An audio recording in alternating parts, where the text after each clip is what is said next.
Hi everyone. Today's video is all about what to do if we feel a little bit like we sort of plateaued in our practice. And we've probably all experienced this in, a hobby or another kind of practice that we've done where you make some progress and then maybe it just sort of levels off and you just feel like you're not really going anywhere. So let's make sure that doesn't happen in our somatic movement practice. And there are a few things worth remembering if you feel like you're a little bit stuck, like you're not getting anywhere. So one is that there isn't really a goal in somatic movement per se. So yes, we're probably doing it because, maybe we've come to this work, we want relief from pain, or we want to improve our posture, or we want to move more freely, or whatever it is that has brought us to this work. And I'm not saying don't hold that in mind, but if we get very goal orientated, if we say, I am doing this so that I can free myself from back pain or whatever, we kind of get a little bit too focused, a little bit too sort of rigid, and we tend to lose our sort of curiosity, that kind of playfulness around the work. And you probably all know how much getting playful and getting curious helps our learning. So if we lose that and we hold too tightly to that goal, that can actually really slow our progress or kind of cause us to plateau. So yes, keep whatever your reason is for doing this work, by all means keep that in mind. I can see in the future that my posture will improve. I can see in the future that I won't have this pain. I can see in the future that I'll get back to that favourite hobby, whatever it might be. But the invitation is to hold it quite lightly. And that helps us to stay curious and open-minded rather than just sort of fixating on that goal. And weirdly, when we focus on a goal more lightly, we tend to find that we make more progress towards it.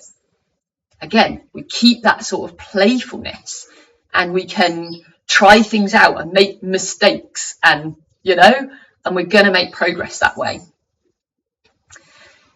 Another thing that I think it's really important to bear in mind with somatic movement is that this is long-term work. We are working to undo many years of habit, and we will likely see maybe some big changes, in one class or something. But often it's sort of small changes coming in fits and starts. And the big changes, that overarching goal in mind, those sort of big changes, they unfold fairly slowly for a lot of us over the long haul. I'm 46. I'm still uncovering new layers in my practice. I have got 46 years of undoing to do to get back to that much sort of freer, more efficient movement that I was born with, right? So there's no magic wand in this work. I don't think that's going to surprise anyone. However, I do often say it feels magical, because when you've been practicing for a few months or a few years, you can look back over that period of time and see how things have shifted for you. So see it as a long-term thing, and make sure you're not looking back at last week. You're looking back, last 6 months, last year, whatever it might be. And also, it helps us to kind of go, oh, and that also happened.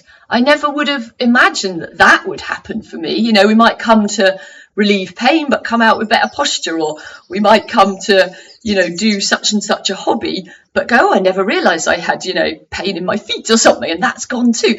So just keeping in mind that it's a long-term thing, and we can see many areas of progress, and sometimes they're going to be in one, in the area that we thought we might see progress, but they might also be in other ways as well. So look out for those. All right, so if we feel we've plateaued and we need sort of a new injection of something to get us going again, so you feel a little bit like you're a bit stuck, things aren't shifting, as I say, motivate yourself by going, oh, how were things a year or 2 years or 3 years ago? Notice those things that have changed and celebrate them. Doesn't matter how big or small they are, celebrate the change. That's what we want. Remember that progress often comes when you least expect it. Hold your goals lightly. Can you try and enjoy the process, even whilst there might be some frustration? And know that those points where you feel like the most frustrated may well be a turning point for you. Inviting you to allow that frustration, if it pops up for you in your practice, give yourself a lot of compassion, and then you can get back to being curious and playful. And the other thing, the final thing that I want to say is just make sure your practice itself doesn't get stale, doesn't get automatic, that you're not sort of repeating the same thing day after day after day. This one is absolutely key. You can listen to videos, you can attend class, you can go to workshops, anything to kind of keep your process fresh. As I say, we don't want to automate it. We don't want to be painting by numbers in this work. Somatic movement is all about paying attention to how we move and how it feels to move and what changes in our practice. So find ways to shake it up a little bit, right? All right, so there you go. I hope that helped if you're feeling a little bit stuck, and let me know if you have any other brilliant ideas. I'd be happy to hear them. All right, see you in the next video.